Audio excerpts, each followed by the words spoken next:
Wolfgang Amadeus Mozart è l'esempio di ciò che avviene quando un talento supremo nasce nel giusto momento e nel posto giusto. Il suo genio, così diverso da quello degli altri artisti, fu a volte così grande da sembrare persino soprannaturale. Mozart è stato probabilmente l'individuo più dotato musicalmente che la cultura occidentale abbia mai prodotto. Per Mozart, la musica fu una specie di quarta dimensione, un espandersi del mondo naturale, un'inevitabile necessità per lui, come l'acqua per il delfino e l'aria per l'aquila. Una volta si è descritto come pervaso dalla musica, immerso in essa tutto il giorno. Scoprì questo mondo, suo elemento naturale, quando era ancora un bambino, e la sua musicalità precoce fece di lui la sensazione d'Europa. Eppure Mozart non si spense come una cometa che fiammeggia luminosa per poi perdersi nell'oscurità. Raggiunse la maturità come grande compositore, uno dei più grandi di tutti i tempi. Questo fu perché nacque in un periodo musicalmente fertile, nel quale il suo vasto genio trovò gli stimoli che gli necessitavano per svilupparsi e fiorire. A dire il vero, quell'epoca non lo apprezzò sempre come meritava. Gli ultimi anni di Mozart furono strazianti per il rigetto e l'indifferenza da parte delle istituzioni, una frenetica arrampicata alla ricerca di lavoro, un'incessante preoccupazione per la sua situazione finanziaria e alla fine la malattia che troncò brutalmente la sua breve vita a 35 anni. D'altro canto, le stesse forze che portarono a questa tragedia fornirono l'impeto per la creazione di oltre 600 opere, le migliori delle quali non sono solo espressione di stile classico, ma anche le più perfette creazioni nella storia della musica. Al giorno d'oggi bisogna fare un preciso sforzo di immaginazione per ricordare che tutta la musica nel XVIII secolo era suonata dal vivo. I centri tradizionali erano ancora le corti e la nobiltà per le quali la musica costituiva un ingrediente essenziale della bella vita. Tutti i reali erano musicalmente competenti e a volte persino dotati, e ogni aristocratico che si rispettasse aveva tra i suoi servitori musicisti, così come aveva cuochi o camerieri. Data la continua richiesta di nuova musica dal vivo, l'Europa era piena di musicisti e compositori. La sicurezza economica stava nel trovare una posizione stabile al seguito di qualche principe o nobile. Qui il musicista-compositore era il tipico artigiano che produceva serenate, danze, canti a uso e consumo del suo ricco padrone. Come posizione sociale era considerato poco più di un servitore. L'esempio più eclatante di quanto fossero poco considerati socialmente i musicisti fu Haydn, contemporaneo di Mozart, direttore presso i principi Esterasi di Ungheria, costretto ad indossare la livrea del suo nobile padrone. Comunque, sia in arte che in tutta la società del XVIII secolo si intravedevano grandi cambiamenti. L'emergente classe borghese, sempre più prosperosa, cominciò a raggiungere la raffinatezza culturale degli aristocratici. Mercanti e banchieri coltivavano la musica, comperavano strumenti musicali, educavano le loro figlie alla musica e commissionavano brani per occasioni particolari. Finanziarono teatri, frequentarono e sostennero concerti pubblici.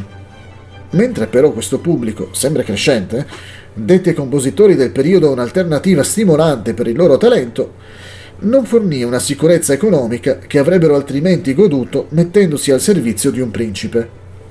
Le richieste da parte dei ricchi erano scarse. Non esistevano i diritti d'autore e il pagamento di un'opera avveniva normalmente con un'unica soluzione. Per sopravvivere, i compositori avevano l'unica scelta di fornire, da un lato musica nuova in continuazione e dall'altro di esibirsi il più possibile. La vita di Mozart come musicista e compositore si svolse nel vortice di questi intricati cambiamenti storici. Per natura fu totalmente incapace di assumere il ruolo di compiacente servitore. Il suo genio era di tale portata e il suo temperamento tanto orgoglioso da impedirgli di tollerare sia la torbida vita musicale di Salisburgo che il patrocinio pieno di rancore di un principe arcivescovo indifferente. Il mecenate che desiderava quello che gli avrebbe dato sicurezza personale e libertà creativa, non apparve mai. Infine, Mozart intraprese l'unica strada a sua disposizione, quella molto precaria di lavoratore improprio. La sua vasta produzione di opere è pertanto dovuta non solo alla sua fertilità creativa, ma anche alla sua necessità di guadagnarsi il pane quotidiano. Proprio perché ebbe una vita difficile, il suo lavoro fu legato alla quotidianità e ai suoi bisogni.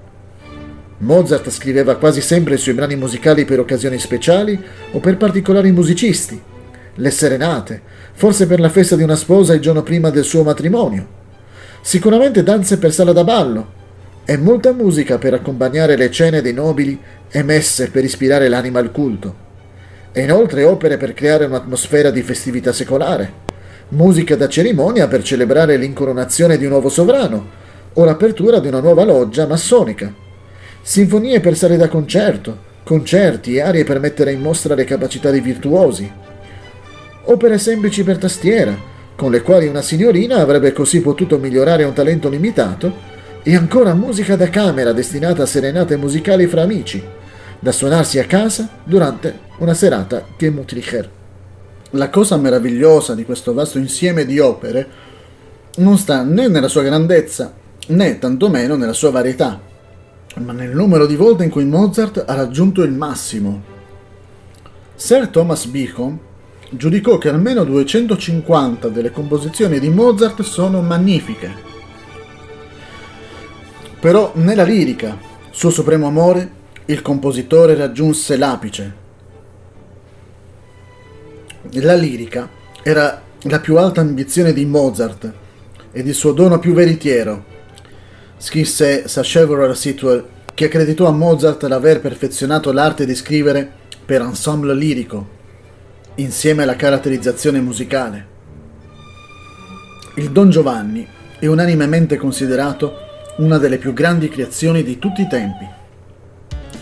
Nel Matrimonio di Figaro, Mozart fu il primo a utilizzare l'intero potenziale lirico dell'orchestra sinfonica.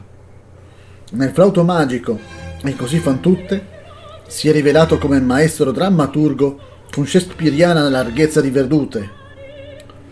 Mozart fu però un genio anche nel mondo della musica strumentale, dove le parole spariscono e il compositore si occupa solo di manipolare il suono puro. Fu un virtuoso della tastiera e si può dire che concepì per primo il concerto per pianoforte moderno. Portò la sinfonia a nuovi livelli di espressività. I suoi concerti per violino sono una tappa obbligata per il repertorio di ogni grande violinista, e il suo concerto per clarino, uno strumento relativamente nuovo nel XVIII secolo, non ebbe uguali. Le sue composizioni per piccoli gruppi strumentali, come i quartetti di archi, indussero il critico Eric Blom a scrivere: «È difficile immaginare quale sarebbe la musica nazionale senza la musica da camera di Mozart.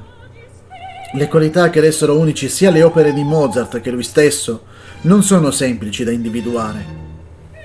La sua musica è spesso di grande vivacità giovanile e gaia, possiede una leggerezza, una felicità d'espressione, una melodia e una verve, il cui solo scopo sembrò quello di essere affascinante. Solo eterno per la musica, il suo nome è Mozart», disse Anton Rubinstein, grande pianista russo del XIX secolo. Mozart era ben lontano dall'essere un artista rococò che dipingeva graziose immagini. Persino le sue opere più geniali avevano una struttura fermamente controllata. Aveva un innato senso della forma. A lui dobbiamo la perfezione dello stile classico del XVIII secolo che, secondo Charles Rosen, continua a fornire ancora oggi uno standard secondo il quale il resto dell'esperienza musicale viene giudicato. Semplicità, chiarezza, equilibrio, simmetria. Queste sono le caratteristiche del classicismo musicale. Anche senza un palcoscenico, fu maestro nel creare tensioni drammatiche. Ogni frammento melodico contribuiva al significato finale. Quello che tutto ciò ha creato, nel periodo più fortunato di Mozart, cioè quando era molto giovane, fu un soddisfacente senso di ordine, così agile e ben equilibrato che diventò eleganza, una grazia che scivolava su piedi alati. Quando la musica di Mozart così come la sua vita si oscurò, le forme classiche continuarono a servirlo e ad affermare ordine ed equilibrio. Doti come quelle di Mozart non possono essere ereditate. Tuttavia, venne da una famiglia musicalmente dotata. Suo padre Leopold fu un valente violinista e compositore al servizio dell'arcivescovo di Salisburgo, che esercitava il suo potere, sia spirituale che civile, nella graziosa cittadina austriaca e nei suoi sobborghi. Nato in Baviera, Leopold Mozart andò a Salisburgo per studiare legge, ma la musica lo attrasse maggiormente. A 24 anni entrò al servizio dell'arcivescovo suonando nell'orchestra di corte e alcuni anni più tardi sposò Anna Maria Perl, nativa di una città vicina. Ebbero 7 figli, di cui solo 2 sopravvissero: Maria Anna, che la famiglia chiamava Nannerl, e Wolfgang Amadeus, che a sua volta veniva chiamato Wolfern, di 5 anni più giovane, nato il 27 gennaio 1756. La famiglia Mozart non aveva alcun peso sociale nella semifeudale Salisburgo, ma nonostante ciò viveva abbastanza bene. Leopold era forte, pio e grande lavoratore e soprattutto un genitore integerrimo, attento e amorevole. Anche la mamma di Mozart fu devota alla famiglia, sebbene avesse una natura più gaia, gioiosa, amante del piacere che suo figlio ereditò. Nannerl dimostrò di essere una brillante musicista che seppe approfittare delle lezioni di clarinetto che il padre le impartì. Quello che però stupì maggiormente la famiglia fu vedere il piccolo Wolfgang, poco più che un infante, interessarsi avidamente agli sforzi di apprendimento musicale della sorella. Iniziò a imparare semplici note e accordi sulla tastiera ancor prima di avere 3 anni. E prima di averne 4, suo padre iniziò a impartirgli lezioni di piano. Presto iniziò a comporre piccoli brani da solo. Un amico di famiglia ricordò come, insieme a Leopold, tornando dalla chiesa, una sera trovò Wolfgang, allora di 4 anni, impegnatissimo con penna e carta. Leopold: «Che cosa stai facendo?» Wolfgang: «Sto scrivendo un concerto per clavicembalo». Leopold: «Fammelo vedere». Wolfgang: «Non l'ho ancora finito». Leopold: «Non fa niente, fammi dare un'occhiata. Deve essere qualcosa di buono». Leopold e suo amico risero sommessamente mentre davano un'occhiata al foglio pieno di macchie d'inchiostro causate dalla mano poco esperta del bambino. Leopold però smise di ridere quando guardò più attentamente le note. «Guarda com'è corretto e ordinato», disse stupito. «Solo che è incredibilmente difficile. Nessuno al mondo riuscirebbe a suonarlo». Wolfgang lo interruppe. «Per questo motivo in concerto bisogna prima esercitarsi». E avvicinandosi alla tastiera cercò di fargli capire cosa avesse in mente. Esistono altri aneddoti simpatici, alcuni senza dubbio esagerati. Si dice che all'età di 6 anni abbia ricevuto un violino in regalo. Una notte, quando i più anziani stavano provando un trio per archi, suonò la parte del secondo violino senza essere stato in nessun modo istruito. Comunque Leopold concluse di aver messo al mondo un genio, ed essendo pio, ma anche ambizioso, decise di concentrare le sue energie nell'allevare questa meraviglia, dono di Dio, e di presentarlo al mondo. In un'altra epoca, Leopold avrebbe potuto essere un brillante impresario. Nel febbraio del 1762 decise di portare i suoi 2 giovani prodigi in tournée perché anche Nannerl, pur non essendo un genio, era un artista di talento straordinario. Nel giro di pochi anni, i 2 bambini furono sulla bocca di tutta l'Europa. Leopold iniziò con una breve visita di 3 settimane a Monaco, quando Wolfgang aveva quasi 6 anni, e in seguito si recò a Vienna, sede del Sacro Romano Impero, dove soggiornarono per 3 mesi e mezzo. Le notizie dei Wunderkind li avevano preceduti, cosicché furono immediatamente invitati a corte, dove Francesco I e l'imperatrice Maria Teresa rimasero incantati. «Le loro maestà ci ricevettero in modo estremamente grazioso», scrisse Leopold a un amico. «Nessuno mi crederà quando lo racconterò. Basta dire che Wolfgang saltò sulle ginocchia dell'imperatrice, le gettò le braccia al collo e la baciò amorevolmente». Maria Teresa gli regalò un vestito di gala, confezionato per il giovane arciduca Massimiliano, uno dei suoi figli, e così Wolfgang venne ritratto. Incoraggiato dal loro trionfo a Vienna, Leopold pianificò, nell'estate del 1763, una tournée a più ampio raggio, che avrebbe portato i bambini nelle lontane città di Parigi e Londra, e non sarebbero tornati a Salisburgo per quasi 3 anni. Infatti, Mozart sarebbe stato destinato a passare gran parte della sua infanzia e gioventù in tournée, prima come prodigio messo in mostra e più tardi come giovane musicista in cerca di un posto fisso. Era, per una serie di motivi, un'esistenza ardua. Viaggiare in carrozzone era difficoltoso e l'alloggio non era sempre garantito. La malattia era un rischio sempre presente e le cure mediche erano primitive. Come sempre, il denaro si presentava come un problema grave a ogni tappa. Strada facendo, era essenziale trovare nuovi mecenati. Leopold era esperto nell'incoraggiare amanti della musica di alto rango a cui introdurre i figli. In seguito arrivarono in tal modo inviti per suonare o a corte o nelle case della nobiltà. Allora si usava che l'ospite ricompensasse gli artisti con un regalo.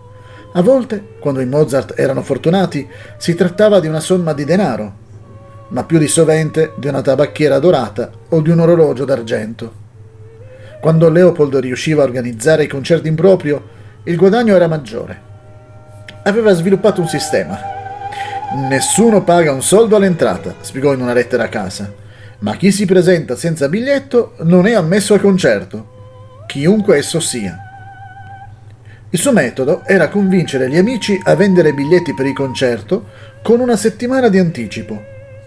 Con astuzia privilegiò le signore, che riescono a venderli con più facilità. Pieno di speranza, Leopold giunse con i figli a Parigi nel novembre 1763. Parigi era una grande città, costosa e sconosciuta, e persino l'intraprendente Leopold non fece progressi. In seguito, con l'aiuto del barone Friedrich Melchior von Grimm, un esponente della letteratura francese, tedesco di nascita, ottennero l'attenzione della famiglia reale. Al banchetto di Capodanno a Versailles, la regina, consorte di Luigi XV, tenne il piccolo Wolfgang vicino a sé, traducendo dal tedesco al re i suoi commenti, mentre Wolfgang mangiava dal suo piatto. Quando poi, in un'altra occasione, Wolfgang suonò per Madame de Pompadour, l'amante del re, questa non si curò del piccolo così come lui avrebbe desiderato. «Chi è costei che non vuole baciarmi?» domandò indignato alle persone intorno. «La mia imperatrice mi ha baciato!» La fama e la destrezza musicale di Mozart si diffusero a una velocità impressionante durante i 5 mesi di soggiorno in Francia. Leopold scrisse a un amico: «Ogni giorno Dio compie nuovi miracoli attraverso questo bambino». Con l'aiuto del barone von Grimm, i primi lavori pubblicati del giovane Mozart, 4 sonate per clavicembalo con accompagnamento di violino, vennero stampati durante quel periodo a Parigi. Immaginati il furore che faranno nel mondo quando le persone leggeranno sulla copertina che sono state composte da un bambino di 7 anni, affermava Leopold nella sua lettera e concludeva: «Abbiamo seminato bene ed ora speriamo in un buon raccolto». Il raccolto era prossimo. A Londra l'accoglienza fu così calda e i loro vari mecenati così generosi che i Mozart si fermarono per 15 mesi. 2 volte furono invitati a Buckingham Palace, dove rallegrarono il re Giorgio III e la regina Charlotte per i loro prodigiosi talenti. La cosa più importante fu che il giovane Wolfgang fece 2 amicizie musicali molto importanti in Inghilterra. Una fu con Johann Christian Bach, il figlio più giovane di Johann Sebastian Bach. Johann Christian aveva precedentemente lasciato la Germania per l'Italia, dove adottò il più leggero e lirico modo italiano. Trasferendosi a Londra, diventò una delle sue figure musicali portanti e fu maestro di musica della famiglia reale. Mozart fu immediatamente attratto da lui e fu molto influenzato dal suo stile.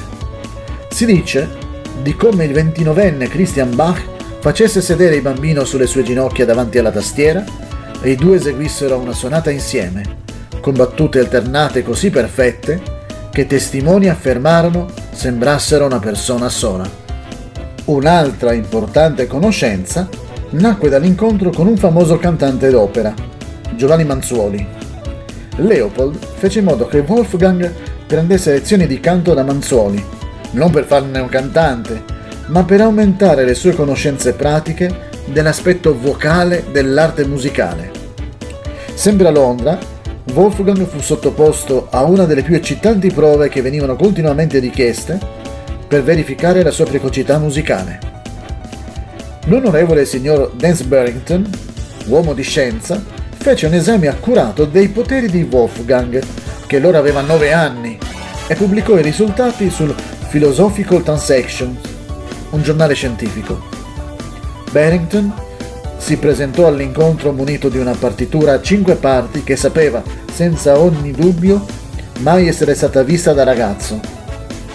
Mozart lesse con perfetta padronanza e quindi, alla richiesta di Barrington, improvvisò una canzone lirica d'amore con il solo accompagnamento della sua tastiera. Dopo, Barrington chiese l'improvvisazione di una canzone d'ira, durante la quale, raccontò, il giovane esecutore portò se stesso a un punto tale che suonava il suo clavicembalo come una persona posseduta, quasi sollevandosi dalla sedia. Barrington fu molto colpito dal potere inventivo di Mozart e dal suo esperto modulare da una chiave all'altra. Interrogandosi sulla vera età del ragazzo, Barrington non poté fare a meno di notare quanto il suo comportamento fosse infantile. Mentre stava suonando, entrò un gatto che lo attrasse e lui immediatamente lasciò il suo clavicembalo e non ci fu verso di farlo tornare a suonare per lungo tempo. Infine, nel luglio 1765, il soggiorno londinese giunse al termine. Era ora di tornare a casa, a Salisburgo. Anche se l'arcivescovo era un mecenate tollerante, Leopold, dopo tutto, era un suo dipendente e per lungo tempo era stato assente. Inoltre, mentre Wolfgang, che aveva 10 anni, progrediva meravigliosamente bene, avrebbe potuto approfittare di un tranquillo periodo di istruzione regolare sotto la tutela di Leopold sugli elementi di base tradizionali della composizione musicale, come armonia e contrappunto. Per 2 anni, Wolfgang proseguì i suoi studi, consolidando e affinando il suo talento. Leopold non poteva accontentarsi di Salisburgo. Nell'autunno del 1767 si accomiatò dall'arcivescovo, fece le valigie e con sua moglie e i suoi figli partì nuovamente, questa volta per un soggiorno di 16 mesi a Vienna. Si sarebbe rivelata un'esperienza straziante sotto ogni aspetto. Appena i Mozart arrivarono, scoppiò il vaiolo in città. I genitori non contrassero la malattia, ma i 2 bambini ne furono colpiti. Il caso di Nannerl sembrò meno grave di quello di Wolfgang. Se non fosse stato per un tal conte Podstansky, che offrì loro riparo e le migliori cure, il giovane ammalato avrebbe anche potuto morire. Le fortune musicali della famiglia non andavano molto meglio. Quando Wolfgang guarì, Leopoldo tentò un colpo audace per conto di suo figlio dodicenne. Ottenne dal nuovo imperatore Giuseppe II la commissione per un'opera e a Wolfgang venne dato un libretto chiamato La finta semplice, per un'opera buffa di stile italiano, un tipo di farsa musicale con una trama piena di irragionevoli macchinazioni. Musicalmente Mozart si dimostrò all'altezza della prova. Compose una partitura di 200 pagine, 26 numeri vocali uniti da interludi recitati. I Mozart non erano però in grado di sopportare il frenetico mondo chiuso dell'opera viennese. Ansiosi di preservare la loro prerogativa contro degli estranei, particolarmente nei confronti di un ragazzo fattosi dal nulla, i musicisti della città organizzarono una campagna contro l'opera di Mozart. Alla fine, l'impresario in carica si rifiutò di mettere in scena il lavoro e l'imperatore Giuseppe II rifiutò di intervenire. Fu un amaro boccone, più per il padre che per il figlio. Leopold però non si scoraggiò. Spronato dalla sua sfortuna, mirava a una meta ancora più alta per Wolfgang: conquistare l'Italia, il paese più musicale, la fonte e il santuario dell'opera. A parte l'intensità e la profusione della sua vita musicale, l'Italia aveva esportato compositori, cantanti, librettisti in tutta l'Europa. Per suo figlio, Leopold desiderava il riconoscimento di maestro in Italia. Durante i loro viaggi italiani, che furono 3, padre e figlio viaggiarono soli. La carriera di Nannerl era finita, dato che aveva superato l'età per essere considerata enfant prodige. Lei e la madre avrebbero dovuto accontentarsi solo di leggere circa le avventure dei 2 erranti Mozart. Wolfgang, allora tredicenne, non stava più nella pelle dall'agitazione quando partirono da Vienna nel dicembre 1769. Cara mamma, così iniziava un postscriptum su una lettera di Leopold. Il mio cuore è completamente incantato di fronte a tutti questi piaceri, perché questo viaggio è così divertente, la carrozza così accogliente ed il conducente è un tipo splendido che guida come il vento ogni qualvolta la strada glielo permetta. L'Italia rispose caldamente al suo ardore. A Milano, Bologna e Napoli le sue esecuzioni a clavicembalo furono accolte con entusiasmo. Roma fu testimone di un incredibile tour de force musicale. I Mozart arrivarono a Pasqua in tempo per assistere nella Cappella Sistina alla rappresentazione annuale del Miserere di Allegri, un lavoro corale complesso, per 4 solisti e un coro di 5 voci. Il Vaticano era così geloso di questo tesoro musicale da non permetterne la circolazione di alcuna copia. I musicisti della cappella erano minacciati di scomunica qualora avessero disubbidito a questa severa regola. Però Wolfgang, dopo aver ascoltato una sola volta l'esecuzione, fu in grado di riscrivere interamente le 9 parti del lavoro a memoria. Quando si seppe in giro, la cosa fece sensazione.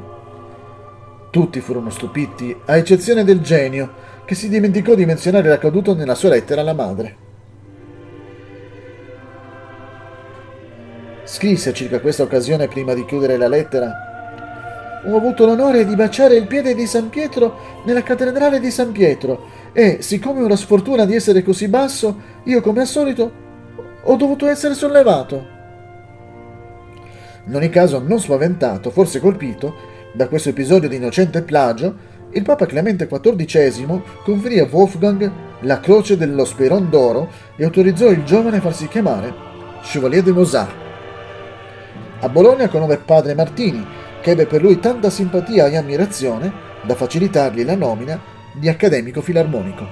Così come un altro segno d'onore gli fu riconosciuto a Milano, dove fu richiesto di scrivere un'opera seria drammatica di argomento classico, piuttosto pesante, Mitridate re del Ponto.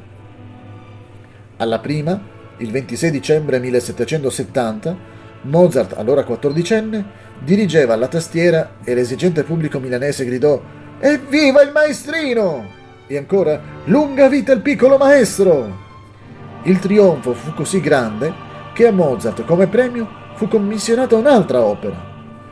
Questo lavoro lo avrebbe riportato in Italia l'autunno successivo, 1771, per scrivere una serenata, Ascanio in alba, su poesie di Parini, in occasione di un matrimonio reale. Con sua grande soddisfazione, il suo amico londinese, Giovanni Manzoni, cantò nel ruolo principale. Fu un successo annunciato, così come lo fu la sua opera Lucio Silla, scritta un anno dopo a Milano durante il suo terzo viaggio in Italia, destinata al periodo del Carnevale. Durante il suo soggiorno sempre a Milano, Mozart conobbe San Martini e Piccinni. Frattanto, un evento doloroso accadde però a Salisburgo, evento che avrebbe influito pesantemente sul futuro di Mozart. Il vecchio arcivescovo Sigismund von Schattenbach morì nel dicembre 1771 e gli successe nella carica Hieronymus, conte di Colloredo. Il primo prelato fu, tutto sommato, indulgente con padre e figlio, permettendo assenze e proroghe delle stesse. Verso il suo successore, invece, Mozart accumulò col tempo un grande risentimento e l'impressione di essere ignorato ingiustamente, tanto che la storia ha dipinto Hieronymus come un uomo tirannico, duro e grossolano. Questo forse fu ingiusto.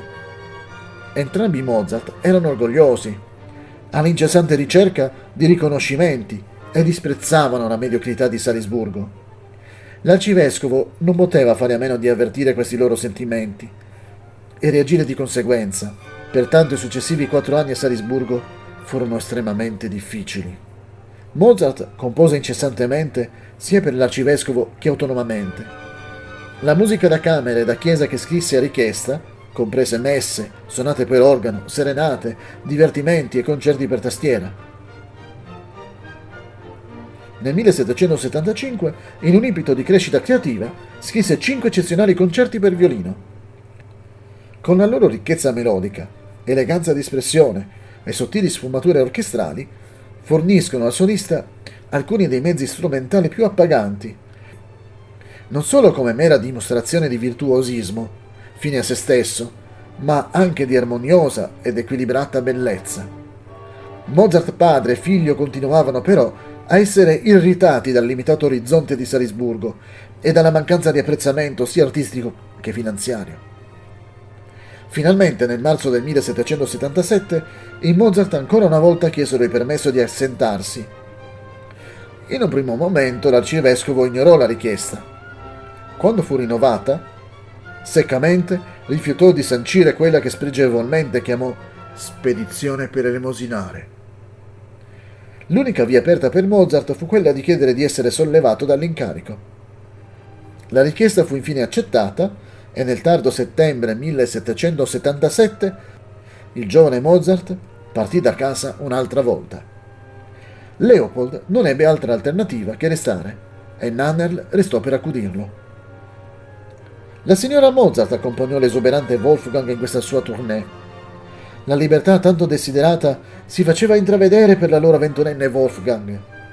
Non più arcivescovi e, nonostante fosse un figlio amorevole e devoto, non più papà. Quasi subito fu però costretto a subire un umiliante disappunto. Nel suo precedente viaggio a Monaco, la musica di Mozart era stata acclamata dall'allora principe regnante e ora il compositore si aspettava che gli offrisse un posto. Ahimè. Il regnante sembrava avere dimenticato e non lo accolse. Ad Augsburg, l'orgoglioso ex bambino prodigio fu ulteriormente disturbato quando alcuni rozzi e ignoranti commensali, durante una cena, lo presero in giro per lo sperone d'oro che pendeva dal suo collo, regalo del Papa. Sempre molto suscettibile circa la sua bassa statura, Mozart scrisse a casa circa questo episodio: probabilmente pensano che, poiché sono piccolo e giovane, niente di grande o saggio potrà essere fatto da me. La sua solare natura era però sempre così veloce nell'affermarsi, e inoltre c'erano sì tante cose nuove da provare che non poteva permettersi di essere a lungo depresso. Ad Augsburg Mozart visitò il famoso fabbricante di strumenti musicali Johann Andreas Stein e fu molto eccitato dalla grande qualità dei suoi pianoforti. La loro incredibile uniformità tonale e la loro musicalità ne avevano fatto i migliori strumenti del genere da lui fino ad allora conosciuti. Mozart già preferiva il pianoforte ai suoi predecessori clavicembalo e clavicordo ed ebbe un ruolo fondamentale nella sua ascesa. Benché il pianoforte fosse stato inventato attorno al 1709 da Bartolomeo Cristofori, non diventò popolare in quanto tale finché Mozart non lo adottò come suo strumento preferito e sviluppò uno stile di esecuzione e composizione decisamente differenti da quelli possibili con il clavicembalo e il clavicordo. Benché i membri della famiglia Mozart fossero spesso separati per mesi, addirittura per anni, rimasero molto uniti dalla comune devozione per la musica che rafforzò i legami tra di loro. Si tennero in contatto uno con l'altro e con gli amici di Salisburgo tramite un flusso ininterrotto di lettere di vitale importanza per il giovane Wolfgang. Il ragazzo traeva giovamento dai viaggi e le sue frequenti ed eccitate lettere erano piene di stupore di fronte al mondo che gli si apriva davanti e piene di giovane delizia per i suoi trionfi musicali. Le notizie da casa e i suoi cari davano comunque un senso di ordine e continuità alla sua vita itinerante. Una volta Leopold raccontò che suo figlio, allora di 6 anni, si era svegliato ad Augsburg piangendo per la nostalgia. Nei giorni in cui arriva la posta dalla Germania, il cibo e le bevande mi sembrano più buone, confessava il giovane Wolfgang a sua sorella Nannerl. Non mancava di finire le lettere per sua madre e sua sorella con un fiume di esuberanti baci, 1000, 10.000, 1.000.000. A volte si concedeva la facezia giovanile, dando un saggio del suo piccante umorismo che sarebbe diventato un fatto distintivo della sua giovinezza. Io sto bene, grazie a Dio. Bacia la mano di mia mamma, la faccia di mia sorella, il naso, la bocca, la gola e il sedere se pulito. Un'altra esperienza istruttiva aspettava Mozart a Mannheim, un tempo famoso centro musicale che vantava secondo molti la migliore orchestra d'Europa. Un esercito di generali, disse un ammiratore. I suoi musicisti erano rinomati per la loro precisione e unità nel suonare, e Mozart rimase molto colpito dal modo in cui venivano usati gli strumenti a fiato. Non puoi immaginare l'effetto grandioso di una sinfonia con i flauti, oboi e clarinetti, scrisse a Leopold. Fece amicizia con i musicisti dell'orchestra. Diede concerti, scrisse musica e come sempre manovrò per un posto fisso al servizio di qualche ricco patrono. Wolfgang, in una lettera successiva, scrisse a suo padre che non sarebbe andato a Parigi come programmato in precedenza, ma prospettò un viaggio in Italia con alcuni nuovi amici, i Weber. Là sicuramente avrebbe fatto la fortuna di tutti, scrivendo opere liriche per aiutare il lancio della carriera di una squisita cantante, certa di creare sensazione, Aloysia Weber, di 15 anni. Mozart si era innamorato. Fridolin Weber, capofamiglia, riusciva appena a mantenere la moglie e la sua numerosa famiglia, lavorando come suggeritore e copista per l'opera di Mannheim. Era proprio un povero musicista da strapazzo contro il quale Leopold lo aveva sempre messo in guardia. La risposta del padre fu pertanto immediata e Leopold palesò il suo stupore e le sue paure, pagina dopo pagina con angoscia e rimostranza. Ed ora dipende solo dal tuo buon senso, se morirai come il grande Kapellmeister di cui i posteri leggeranno, o invece catturato da una donna, morirai su un letto di paglia in una soffitta piena di bambini affamati.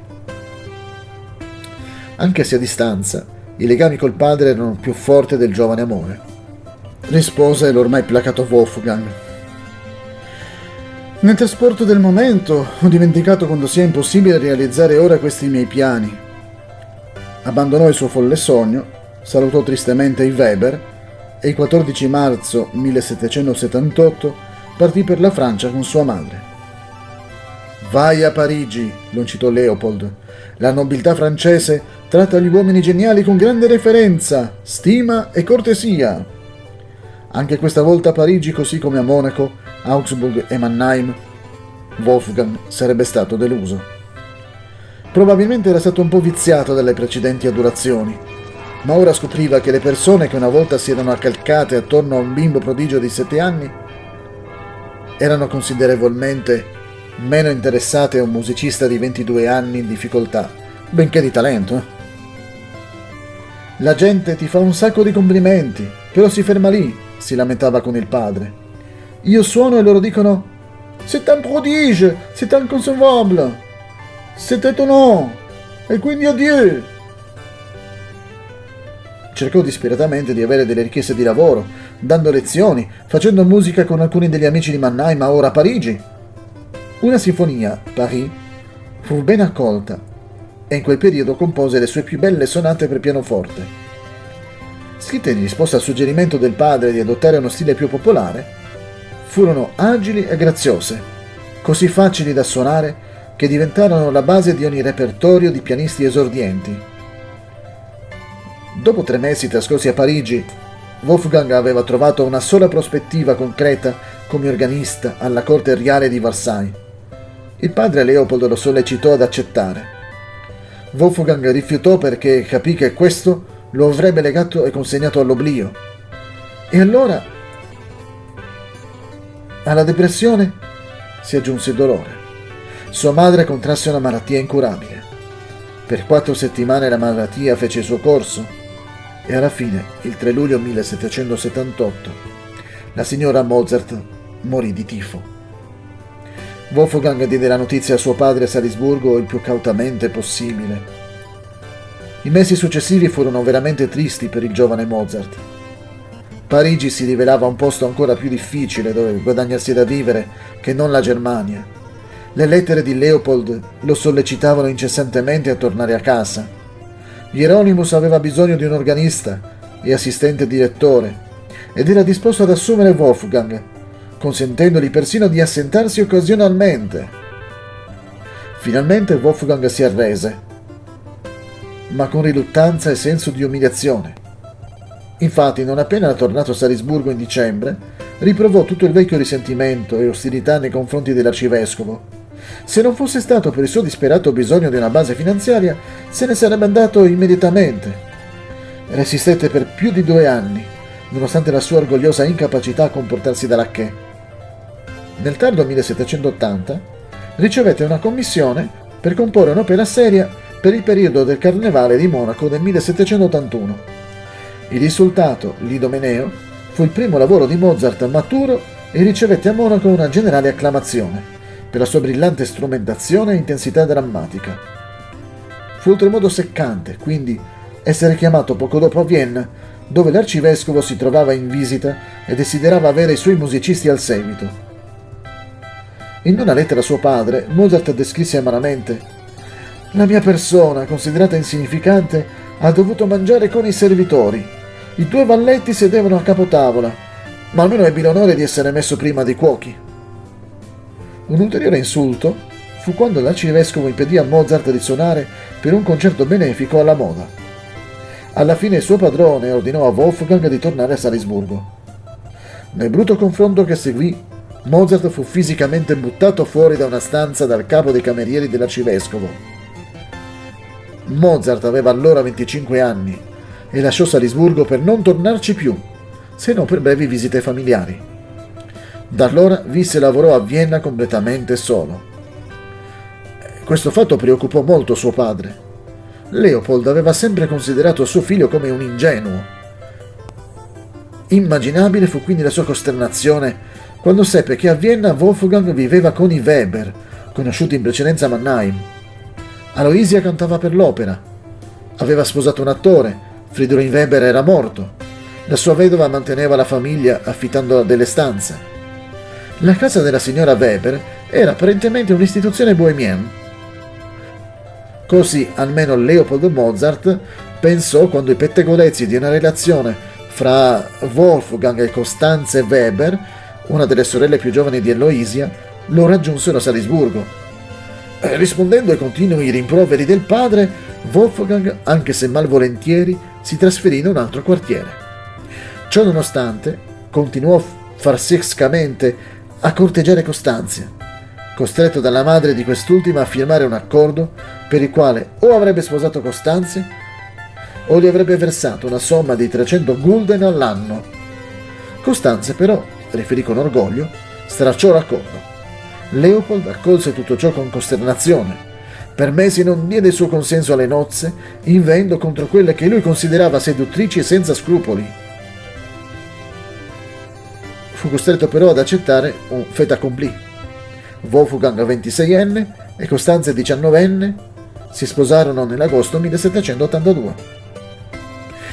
Costanze probabilmente non era la moglie migliore per il giovane Mozart. Era stata molto criticata per essere una ragazza frivola e superficiale, non meglio di Mozart pronta a gestire una famiglia. Durante gran parte dei 9 anni che passarono insieme, fu incinta. La coppia ebbe 6 bambini, di cui solo i 2 maschi, Carl Thomas e Franz Xaver, sopravvissero. O convalescente dopo essere stata costretta a letto dalla gravidanza. Aveva un certo talento musicale come molti della sua famiglia. Le 2 sorelle più grandi diventarono prime donne e il compositore Carl Maria von Weber era loro cugino.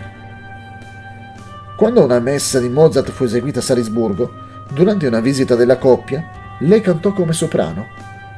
Anche se la casa di Mozart non era proprio un paradiso di tranquillità, lui mantenne fino alla fine un affezionato amore per la sua Stranzerl. L'estate del 1782 fu anche felice per un'altra ragione. Luglio aveva visto il trionfo della sua opera comica Il ratto del serraglio. L'eroina si chiamava Costanze. Messa in scena al Burgtheater di Vienna, sotto il patrocinio e la presenza dell'imperatore. Più tardi, lo stesso anno, Mozart iniziò a lavorare a 6 quartetti per archi che sono fra i suoi lavori più raffinati. Furono il frutto della sua ammirazione per i successi di Haydn in quella forma musicale. L'amicizia tra questi due compositori fornì alcuni dei momenti più luminosi nella biografia di Mozart. Joseph Haydn era di una generazione più vecchia e stava soltanto allora ottenendo la fama che meritava. Come direttore musicale del Principe Esterhazy, passò molto tempo in campagna recandosi a Vienna, con i suoi datori di lavoro solo occasionalmente. Ora che Mozart viveva nella capitale, i due alla fine si incontrarono e ne nacque un profondo reciproco rispetto. Quello che Mozart sentiva si può capire dalla lettera con la quale dedicava i quartetti a Haydn. Un padre che decide di inviare i suoi figli fuori nel mondo pensa sia meglio affidarli alla protezione e guida di un uomo famoso che fortunatamente è anche il suo migliore amico. È così, mio caro amico, che ti mando mio figlio di 6 anni. Haydn da parte sua rassicurò Leopold Mozart quando quest'ultimo visitò Vienna nel 1785. Davanti a Dio e come uomo onesto ti posso dire che tuo figlio è il più grande compositore che conosca, sia personalmente che per fama. Durante gli anni 1784 e 1785 Mozart diventò per il suo virtuosismo il più popolare esecutore alle tastiere di tutta Vienna. Durante un periodo di 5 settimane nella primavera del 1784 non ebbe meno di 22 scritture. Nella maggior parte dei casi si trattò di concerti privati, organizzati in onore degli ospiti di questo o quell'aristocratico in quella città amante della musica. Alcuni vennero organizzati da Mozart in base a un sistema di abbonamenti. Alcuni dei più bei concerti per pianoforte di Mozart furono frettolosamente composti per queste occasioni, poiché, oltre a scrivere e a suonare, destinava le mattine all'insegnamento. Succedeva alcune volte che nella disperata corsa per riuscire a far ricopiare lo spartito in tempo doveva ricordarsi la parte del pianoforte a memoria, un'impresa che sarebbe sembrata miracolosa per altri, ma non per Mozart. Per la prima volta ebbe abbastanza soldi per vivere decorosamente, e senza dubbio fu una grande soddisfazione per Wolfgang e Costanze poter mostrare la loro prosperità, seppur passeggera, quando Leopold andò a visitarli nel 1785. Il vecchio Mozart raccontò a Nannerl, ora sposata con un vedovo padre di 5 figli, che la casa era in un costante turbinio di attività. Non siamo mai andati a letto prima dell'1. Ogni giorno c'erano concerti e tutto il tempo è dedicato a insegnare alla musica, alla composizione e così via. Sin dal mio arrivo, il pianoforte di tuo fratello è stato portato almeno una dozzina di volte in teatri o case private. Ora, i capolavori vennero numerosi.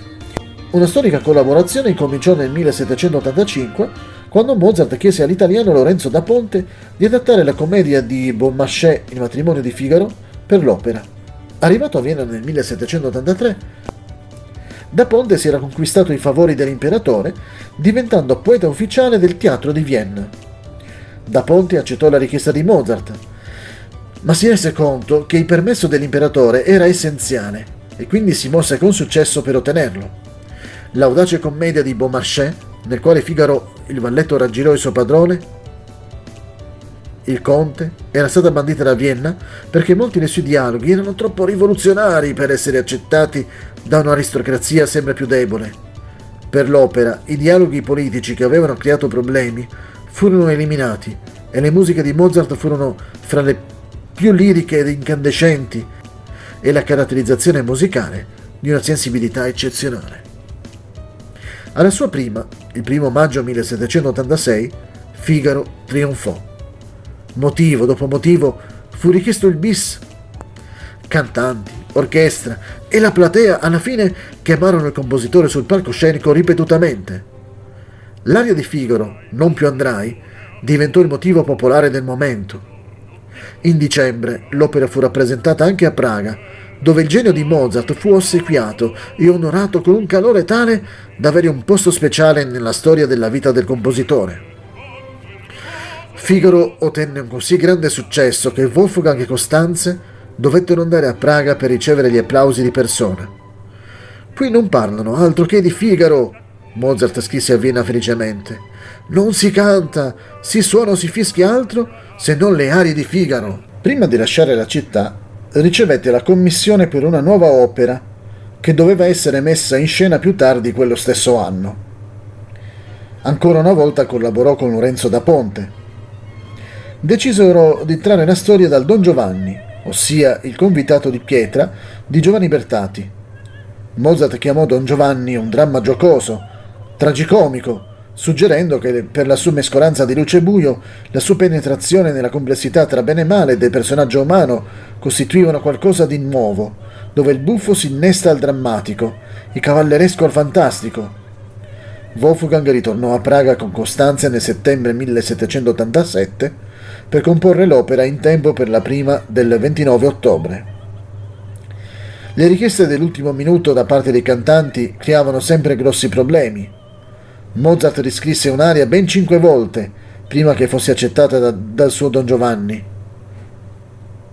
L'ouverture dell'opera non fu messa su carta se non la sera prima dell'ultima prova generale, o addirittura c'è chi dice la sera antecedente la prima. Con questo strabiliante potere che dimostrò per tutta la vita, Mozart aveva la sua musica ben chiara in mente e doveva semplicemente scriverla. Se Mozart aveva dubbi su questo lavoro impegnativo, si dissiparono prontamente vedendo il pubblico di Praga dimostrare il suo rapito entusiasmo. Probabilmente, a seguito di ciò, la posizione di Mozart a Vienna si elevò. Gli fu richiesto di lavorare come musicista di corte e compositore per l'imperatore. Il lavoro richiesto era però modesto, così come modesto era pure il salario. Troppo per quello che faccio, scrisse il sempre più orgoglioso Mozart su una ricevuta del suo salario. Troppo poco per quello che potrei fare.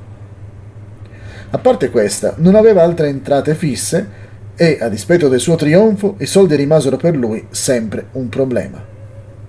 Siccome a quei tempi non esistevano i diritti d'autore, la sicurezza finanziaria di un compositore dipendeva sempre dalle commissioni o dai concerti in programma, in ogni caso sempre mal pagati.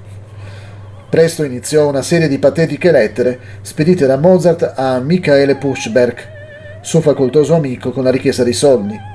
Quella del giugno 1788 supplicava: «Ti prego di prestarmi almeno fino a domani 200 gulden, perché il mio padrone di casa di Landstrasse è stato così insistente che per evitare guai devo pagarlo immediatamente e questo ha reso le cose molto difficili». Puchberg gli spedì i 200 gulden. 10 giorni più tardi Mozart dovette riscrivergli: «Sono obbligato a dirti francamente che è impossibile per me restituirti così in fretta i soldi che mi hai prestato e devo pregarti di pazientare ancora un po'». E così andò avanti, mentre Mozart continuava a sfornare musica con la sua consueta facilità, a un ritmo serrato e sotto ciò che avrebbe dovuto essere uno schiacciante peso. Tra il Don Giovanni dell'ottobre 1787 e la sua successiva opera, Così fan tutte, del gennaio 1790, scrisse più di 60 lavori. Degne di nota al di sopra di tutte sono le 3 superlative sinfonie numero 39, numero 40 e numero 41. Furono le ultime in questa forma, e lui le compose in soli 3 mesi, nell'estate del 1788, proprio l'estate delle sue preoccupazioni, come aveva scritto nelle lettere a Puchberg. Queste 3 sinfonie sono spesso descritte come una trilogia, e certamente formano un naturale trio, abbracciando l'intera gamma della maestosa e matura composizione musicale di Mozart. La prima descrive una scena di rara bellezza poetica, la seconda passa una passione triste, ma esaltata. La terza esprime una magistrale nobiltà. Anche se non avesse scritto niente altro, queste sinfonie gli avrebbero garantito l'immortalità. «Le persone sbagliano», disse una volta Mozart a un amico, «perché pensano, vedendo la facilità e la velocità con cui scrivo la musica, che ciò sia facile. Ti assicuro però, nessuno come me ha mai dedicato tanto tempo e studio alla composizione. Non c'è grande maestro di cui io non abbia studiato la musica». Durante i suoi anni a Vienna ebbe molte occasioni di conoscere la musica di Handel e Bach. Mosso dalla passione per questi 2 compositori, dal barone van Swieten, benestante viennese, che commissionò a Mozart degli arrangiamenti di musica di Handel e Bach per delle serate in casa sua. Un successivo ritorno al Figaro, sulle scene nell'agosto 1789, ricordò all'imperatore dell'esistenza di Mozart e così gli commissionò un'altra opera. Il libretto, questa volta una storia originale, fu ancora fornito da Lorenzo da Ponte. Così fan tutte, colloquialmente le donne sono così, una spumeggiante opera buffa nella quale due innamorati torturati da un cinico vecchio accettano di provare la fedeltà delle loro fidanzate facendo loro una corte mascherata, ahimè, con troppo successo. L'affascinante musica di Mozart esaltò la sottile trama tanto da fargli guadagnare l'immortalità nel repertorio lirico. Comunque, le rappresentazioni ebbero durata limitata, poiché, poco dopo la prima, l'imperatore Giuseppe II morì e tutti i teatri furono chiusi per lutto. Mozart aveva allora 35 anni. Si avvicinava alla mezza età e continuava la sua insicurezza finanziaria. Successo artistico e grande stima popolare, ma niente soldi, comfort e quasi nulla della bella vita viennese. La strada del libero compositore era dura e le commissioni e i concerti gli procuravano appena quanto bastava per dare un tetto alla sua famiglia. Le sue lettere a Puchberg divennero sempre più penose e il ricco amico rispose sempre con comprensione. La disperazione di Mozart sarebbe cresciuta ulteriormente quando il nuovo imperatore Leopoldo II non tenne benché minima considerazione le sue offerte di lavoro. Infatti, non incluse Mozart nel suo entourage musicale quando si recò a Francoforte nell'autunno del 1790 per essere incoronato imperatore del Sacro Romano Impero. Impulsivamente, Mozart impegnò l'argenteria di casa e partì per Francoforte da solo, sperando di guadagnare dei soldi approfittando delle festività di quell'occasione e organizzare così un concerto che ebbe un successo di stima, ma non ebbe nessun profitto. Le lettere di quel tempo che Mozart scrisse a Costanze, piene di nostalgia e di bonario e rassicurante incoraggiamento, sono molto toccanti. Quando tornò a Vienna si trasferirono in una casa più economica. Era la sua 12ª casa a Vienna in 9 anni. E sarebbe stata anche l'ultima. La primavera seguente, Emanuel Schikaneder, attore e impresario che Mozart aveva conosciuto a Salisburgo anni prima, per il teatro Schikaneder. La trama era basata in parte sulla storia di un cacciatore di uccelli e un flauto magico. Quando Costanze, che era nuovamente incinta e malata, partì per le terme di Baden, Mozart passò i suoi giorni estivi lavorando al flauto magico nel giardino della casa Schikaneder, vicino al teatro. Di notte, secondo pettegolezzi, lui, Schikaneder e la compagnia si davano i bagordi. Tale affermazione probabilmente corrisponde a verità, perché a Mozart era sempre piaciuta la bella vita. Quanto però fosse veramente triste emergeva dalle sue lettere a Costanze. Non posso descriverti cosa sto provando. Un senso di vuoto che mi ferisce terribilmente, una specie di desiderio che non smette mai e che persiste, anzi, peggiora di giorno in giorno. Proprio in questo suscettibile momento ricevette un giorno la visita di uno straniero misterioso, vestito in grigio, che rifiutò di farsi identificare. L'uomo offrì a Mozart una somma notevole di denaro per una messa di requiem, che doveva essere composta in gran segreto e consegnata al messaggero con l'intesa che la composizione avrebbe dovuto rimanere anonima. Mozart accettò, ma le circostanze piuttosto sinistre lo preoccupavano molto. Difatti, lo straniero non era un'apparizione soprannaturale, ma il servitore di un certo conte Walsegg che desiderava spacciarsi per un compositore e intendeva attribuirsi il requiem come sua testimonianza alla defunta contessa Walsegg. Il lavoro di Mozart alla messa fu interrotto da una richiesta che gli venne da un suo vecchio ammiratore di Praga che desiderava un'opera scritta in breve tempo per l'incoronazione di Leopoldo II come re della Boemia. Mentre Mozart e Costanze, che avevano appena avuto un bambino, stavano partendo per Praga, l'uomo in grigio riapparve per chiedere a che punto è il requiem. In uno sforzo frenetico Mozart riuscì a finire l'opera alla clemenza di Tito in soli 18 giorni, scrivendo sulle carrozze e lavorando fino a tarda notte, durante le soste. Stava già poco bene e la poco entusiasmante accoglienza dell'opera lo scoraggiò definitivamente. Tornato a Vienna, ricominciò febbrilmente a lavorare al requiem, sempre più convinto fosse per se stesso. Il flauto magico, la cui prima era stata diretta nel tardo settembre da Mozart alla tastiera, stava diventando un successo popolare.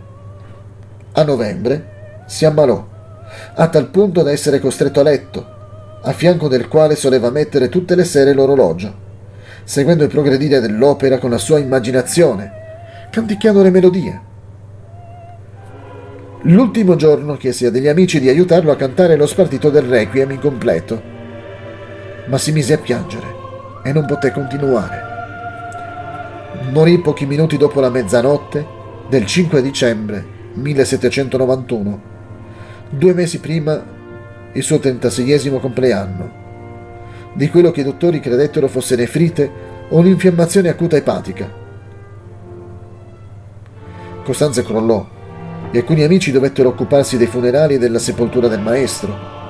Per risparmiare soldi fu celebrato un funerale di terza classe e il suo corpo fu interrato in una fossa comune nel cimitero di San Marco a Vienna. Un pugno di amici presenziò al servizio funebre, ma, a causa del brutto tempo, nessuno accompagnò la bara fino all'ultima dimora. Quando Costanza fu in grado di visitare il cimitero, nessuno seppe indicarle dove giacesse. La precisa locazione è tuttora sconosciuta e il monumento a Mozart è altrove. Per tutta la sua vita, attraverso ogni difficoltà, aveva continuato incessantemente a creare un meccanismo divino messo in moto da forze che andavano al di là dei limiti della sua esistenza. La musica era stata il suo scopo e, finché la vita era durata, lo aveva pienamente ottenuto. La produzione mozartiana fu veramente imponente, specialmente se confrontata con la breve vita del maestro. Il catalogo delle sue opere, compilato da Ludwig van Kuchel nel 1862, elenca 626 composizioni, numero che Cas Malherbe fece salire a 654, aggiungendo i lavori rimasti incompiuti. Courier Music Hall, 15 gennaio 1906.